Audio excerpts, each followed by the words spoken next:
What's good, everybody? Chris here. Chris Goes Outdoors, coming back at you today indoors. It's been a very long time since I've done an indoor video. So many of my last ones have been outside. I've been kind of crushing it this summer a little bit up in the White Mountains. Really enjoying the summer and the time up there. With that said, a lot of you do seem to enjoy these review and gear preview type videos. And today we are going to spend it talking about trekking poles. In this video in particular, we'll be talking about Cascade Mountain Tech. This is their carbon fiber quick lock pole. And I picked these ones up from Amazon about a year ago. I just want to tell you how they've worked for me so far, what I think about them, and the incident that happened recently with this one, and why I still recommend them and bought a new pair. Coming up now.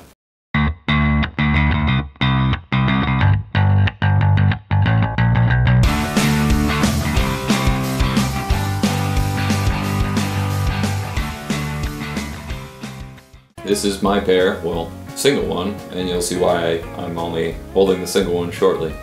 I've used these faithfully and religiously since last October 2015. I purchased them right before I went to Mount Katahdin up in Maine, and they have served me faithfully that entire time up until a week ago. And wait, before you jump to conclusions, let me explain the story and show you exactly what happened. So this is the other one. This is the one that broke.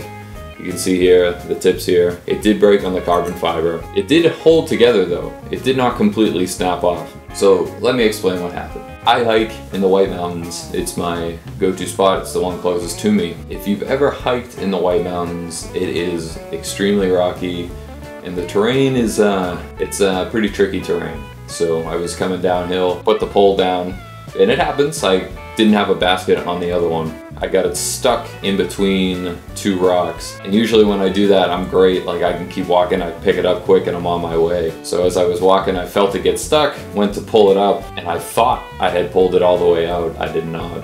And I leaned forward, and I just heard just a little, and I went, oh no! And I pulled it up, and I should have took a picture of it before, but it was just bent like this. And I knew it was down there, so I just snapped it off and put it in my bag. With that said, it was essentially human error. Would an aluminum pole maybe have withstood that? Possibly. I don't know. It could have, it could not have. I'm not sure. Either way, these things have gone through 40 of the 4,000 footers of New Hampshire. They did Mount Katahdin. They've done a couple other little side trails here and there, and they've really held their own. One of the big things people might whatever about is the price of trekking poles.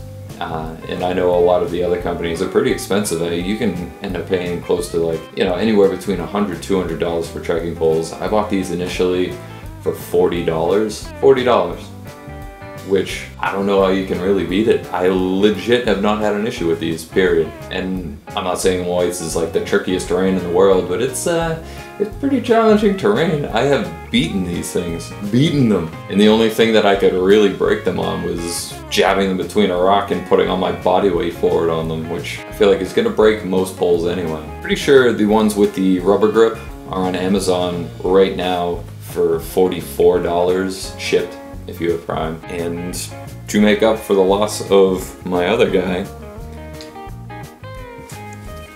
I bought a brand new pair. I bought this time with the cork handle. My hands sweat like crazy, just sweaty.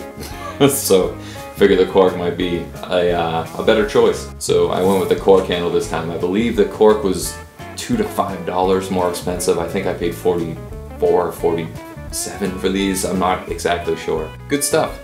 So they work very well, and I do highly recommend them. If you're looking for a cheap pair of trekking poles that will last you, I mean, you really have to do some crazy stuff to break these. Like, I've put them through their paces in the White Mountains, and they held up faithfully until my mistake. So yeah, with that said, definitely check them out. Cascade Mountain Tech carbon fiber quick lock poles. I genuinely do not think that you will regret it. Just to clarify, I am not sponsored in any way by this company. Never met, never talked to anybody that works for them, whatever. I purchased both of these pairs on my own, and actually just surfing through online, I found out they might have a warranty, so I might try to, you know, use that to my advantage. But yeah, they're great, really great. So definitely recommend it. So yeah, until next time, this is Chris. Critters Goes Outdoors. Take care.